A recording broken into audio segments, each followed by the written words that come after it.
Here we are, an elite talent, fragile market, and teams asking if the juice is worth the squeeze. How did Ja Morant go from franchise cornerstone to a trade candidate that no one wants to take a bite on? Ja wasn't supposed to be a trade question. He was supposed to be the face of the franchise, maybe even the league. Everything was set up for Morant to be the next bright star, but it all unraveled at some point.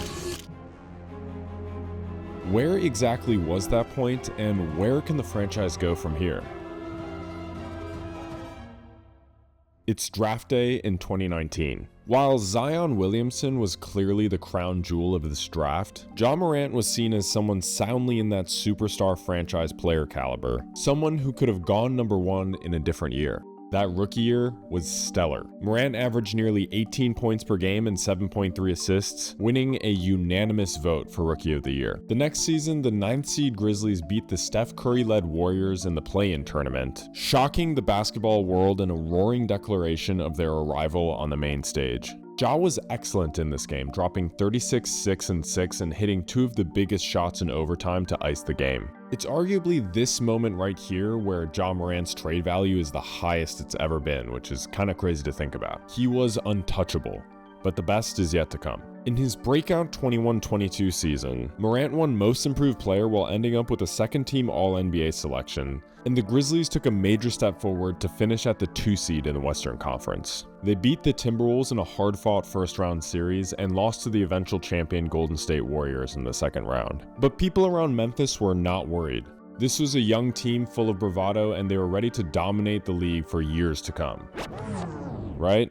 The summer of 2022 was when things started to shift. According to the Washington Post, in July 2022, Ja Morant's mother called Ja from a Memphis mall where she had just gotten in a dispute with an employee. Ja then arrived with 8 or 9 of his friends to confront the employee, but was met by the security director of the mall. This encounter escalated, the police were called, and according to the police report that was filed later, someone in Ja's group pushed the security director in the head. As the group was leaving the mall, Morant allegedly said, "Let me know what time he gets off," according to the police report. No arrests were made, but it gets worse. 4 days later, at a pickup game at Ja's house, Morant allegedly punches a 17-year-old boy attending the game in the head. Then at least another 12 or 13 times, according to the boy, after an altercation where the boy checked up a basketball into Ja's chin. Allegedly, while the 17-year-old was leaving the property, Ja brandishes a gun which was visible in his pants. While the fight was corroborated by witnesses, the gun was not. This is important because it's sort of the first time that Ja Morant is linked to a gun. More on that later. In September of 2022, TMZ reports that Ja Morant plus several family members and friends stormed into a high school volleyball game after a verbal altercation between his sister and another teenager. 2 of the men in Morant's party were investigated for simple assault after confronting the teenagers, but ultimately no one was charged. Fast forward to January 29th, 2023. The Athletic reported that after a home game against the Pacers, members of the Indiana team alleged a red laser was pointed at them in their team bus from an SUV that Morant and his friends were in, and witnesses attest that the laser came from a gun. This all stemmed from an altercation between the Pacers and Ja Morant's friend Devontae Pack during the game. Pack was removed from the arena following the confrontation. So the NBA did investigate this, but they couldn't come up with any evidence that would corroborate the Pacers' claims, so nothing happened. With that being said, it's important context for what happens next. On March 4th of 2023, hours after a difficult loss to the Denver Nuggets, Morant hopped on Instagram Live and flashed a gun while at a strip club in Glendale, Colorado. The NBA investigated him and suspended him for 8 games. During the tail end of his suspension, Morant sat down with Jalen Rose in a bizarre, sterile interview where he says that he has gone to counseling to manage his stress. I've been doing, Reiki treatment. I've been doing anxiety breathing, different stuff to, help me manage that and release, all that stuff from my body. Ja did come back that season and led the Grizzlies to another 2-seed finish in the West, but ultimately they were dismantled by the Lakers in the first round of the playoffs. This is where the wheels really start to come off. In June of 2023, after the Grizzlies season had ended, Ja Morant gets caught with a gun on Instagram Live again. This time it's his friend, you guessed it, Devontae Pack's Instagram account, and he tries his best to hide Morant holding the gun, but it's too late. This time, the league office really cracks down on Ja and suspends him for 25 games. Ja serves his time, and the Grizzlies struggle mightily in his absence, plummeting to 6-19. After he rejoins the team in December of 2023, Morant is only able to play 9 games before he goes down with a catastrophic season-ending shoulder injury. The following 24-25 season is a struggle for Ja.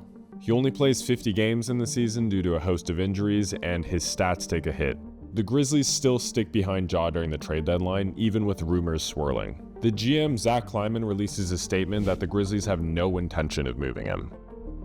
However, the Grizzlies decide to part with Taylor Jenkins, Ja's only coach in his career, in March. After a mediocre regular season, the Grizzlies make the playoffs through the play-in tournament and are ultimately swept by the Oklahoma City Thunder. After a retooling sort of trade where the Grizzlies move on from Desmond Bane, they come out to a pretty lackluster start to the year. But remember, things can always get worse. In October of 2025, Ja Morant has a heated confrontation with coach Tuomas Isalo over the team's offense and is suspended 1 game by the organization for conduct detrimental to the team. And in January of 2026, less than a year after Zach Kleiman's declaration that they weren't moving on from Ja, the Grizzlies announced through NBA insider Shams Charania that they are listening to offers for the very first time. There's just one problem though. It doesn't seem like teams are too keen on trading for Ja. The group that I've worked with, we have not been able to identify a team that is actively pursuing him. Ultimately, Morant is an undersized guard that gets gobbled up on defense and is frequently injured, someone that it's really difficult to rely on to be a franchise cornerstone. All of this seemed completely unthinkable after that triumphant win over the Golden State Warriors in the play-in tournament in 2021, but it shows you how things can change so rapidly in the NBA. When Ja is at his best, he's easily one of the most electric, entertaining players to ever grace the floor. The question is whether he can be relied upon to do so on a consistent basis and not fall into controversy or injury. I think the Grizzlies have to do everything they can to build a viable roster around Ja and hope that he matures into a veteran leader, which a lot of times can just happen from getting older. But if that doesn't happen, he's most likely going to the highest bidder, which hasn't emerged yet, but we'll see. Ja Morant's rise and fall reminds me of another player, one who seemed like a superstar in the making, but has somehow crumbled to become a headache for his franchise. No, I'm not talking about Zion Williamson, I'm talking about CJ Stroud. What went wrong and where did it all go wrong for him? Check out our video here to find out.